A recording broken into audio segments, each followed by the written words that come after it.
السلام علیکم۔ آج میں آپ کو مکے کی زیارتوں کے بارے میں بتاؤں گی اور باقاعدہ دکھاؤں گی بھی، لیکن اگر آپ مکے میں ہیں تو آپ کی سب سے بڑی زیارت ہے خانہ کعبہ، اور اگر آپ مدینے میں ہیں تو آپ کی سب سے بڑی زیارت ہے گنبد خضرا۔ اس کے بعد مکے میں اہم زیارت آتی ہے یہ کلاک ٹاور، اسے مکہ ٹاور بھی کہتے ہیں۔ یہ ہماری ہوٹل کی ونڈو سے ایسا ویو آ رہا تھا کلاک ٹاور کا، بہت ہی پیارا ویو تھا۔ یہاں سے آپ کو پتہ چلتا ہے کہ آپ حرم کے کتنے قریب ہیں اور کتنے دور ہیں۔ سب سے پہلے میں آپ کو لے کر آئی ہوں غار ثور پر۔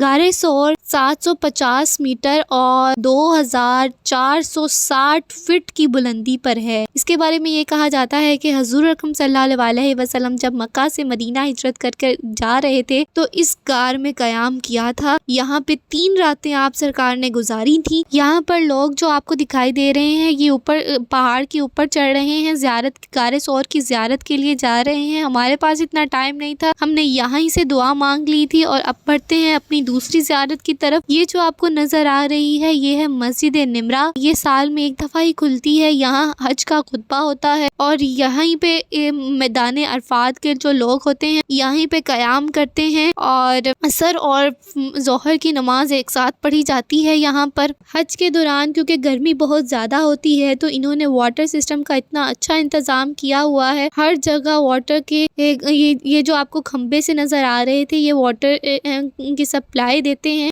ابھی تو یہ فی الحال بند ہے لیکن حج کے دنوں میں انہیں کھول دیا جاتا ہے۔ یہ آپ کو جو کنواں نظر آ رہا ہے یہ واٹر کی سپلائی کرتا ہے، ابھی فی الحال یہ بند ہے لیکن وہ باقی سب نے انڈر گراؤنڈ واٹر سسٹم کیا ہوا ہے، جو پائپ لائن ہوتی ہیں انہیں واٹر سپلائی کرتا ہے۔ اور یہاں پہ جو شاور وغیرہ کا بھی سسٹم وہاں پہ آپ کو نظر آ رہا ہوگا۔ یہ میدان عرفات ہے، یہاں پر کوئی بھی نہیں تھا اس ٹائم کیونکہ جمعے کا دن تھا، سب لوگ حرم میں جا رہے اور ہم آ گئے ہیں مزدلفہ میدان عرفات میں۔ یہاں پہ آپ کو سب سے بڑی زیارت ملے گی جبل رحمت۔ اس کے بارے میں کہا جاتا ہے کہ یہاں پر بابا آدم اور اماں حوا کی جو توبہ تھی قبول ہوئی تھی۔ اس مقام پر جب یہاں پر حضرت آدم علیہ السلام نے معافی مانگی تھی تو ان کی معافی قبول ہوئی تھی، ان کی توبہ قبول ہوئی تھی۔ لوگ اس کے پہاڑ پر چڑھتے ہیں، اپنی دعائیں مانگتے ہیں، معافیاں مانگتے ہیں، توبہ کرتے ہیں۔ یہ سارا میدان عرفات ہے، واٹر کا سسٹم بھی بہت اچھا ہے۔ یوم عرفات والے دن حاجی یہاں پر قیام کرتے ہیں۔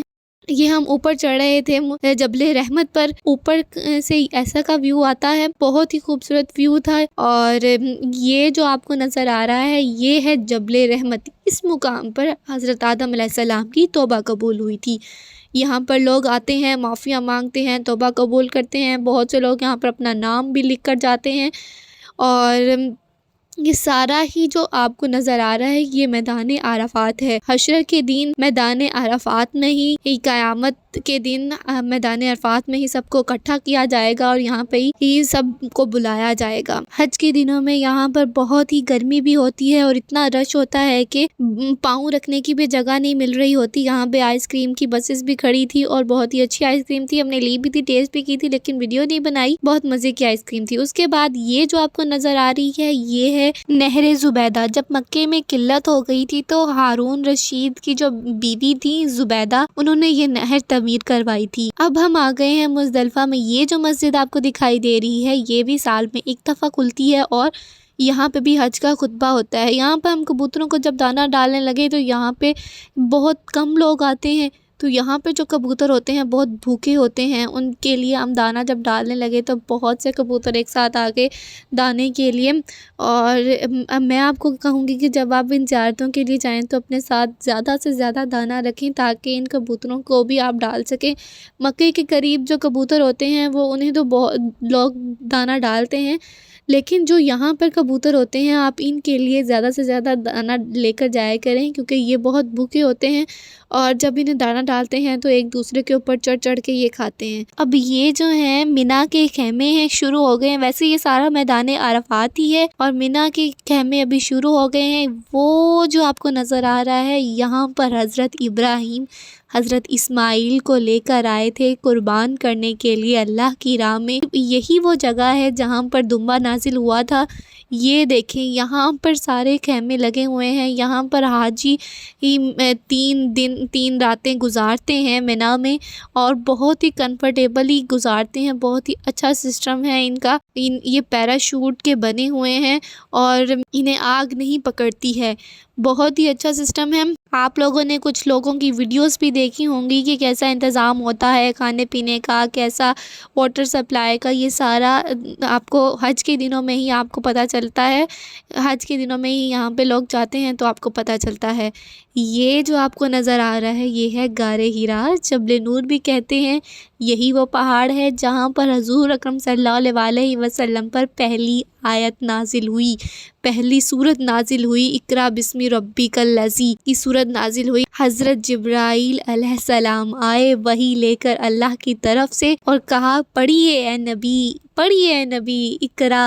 تو حضور اکرم صلی اللہ علیہ وسلم نے کہا میں تو پڑھنا نہیں جانتا، تو جبرائیل نے سرکار کو گلے سے لگایا تو کہا پڑھیے اقرا بسم ربک الذی۔ تو حضور اکرم صلی اللہ علیہ وسلم نے پھر پڑھا اقرا بسم ربک الذی۔ تو یہاں پر یہ آیت نازل ہوئی، یہ قرآن کی پہلی سورت تھی۔ یہاں پر حضور اکرم صلی اللہ علیہ وسلم اللہ کی عبادت کرنے جایا کرتے تھے، اپنا فارغ وقت غار حرا میں گزارتے تھے، جبل نور بھی کہا جاتا ہے۔ اور یہ جو آپ کو نظر آ رہا ہے یہ ہے جنت المالا۔ یہاں جیسے مدینے میں جنت البقیع ہے، مکے میں اسے جنت المالا بھی کہتے ہیں۔ یہاں پر یہ ہے قبرستان ہے، یہاں پر حضرت خدیجہ علیہ السلام کی بھی قبر مبارک ہے، آپ صلی اللہ علیہ وسلم کے بیٹے حضرت ابراہیم کی بھی قبر مبارک ہے، اور بہت سے جو مقام ہیں جن کی وفات ہوتی ہے وہ یہاں پر دفن ہوتے ہیں، اور بہت سے صحابہ بھی یہاں پر دفن ہیں۔ اس کے بعد آپ کو یہ جو زیارت نظر آ رہی ہے یہ ہے مسجد جن۔ مسجد جن کا یہ واقعہ ہے کہ یہاں پر ایک جن کی جماعت نے حضور اکرم صلی اللہ علیہ وسلم کی بیعت لی تھی اور اسلام قبول کیا تھا۔ یہ 1400 سال پرانی مسجد ہے اور بہت ہی شاندار طریقے سے بنی ہوئی ہے۔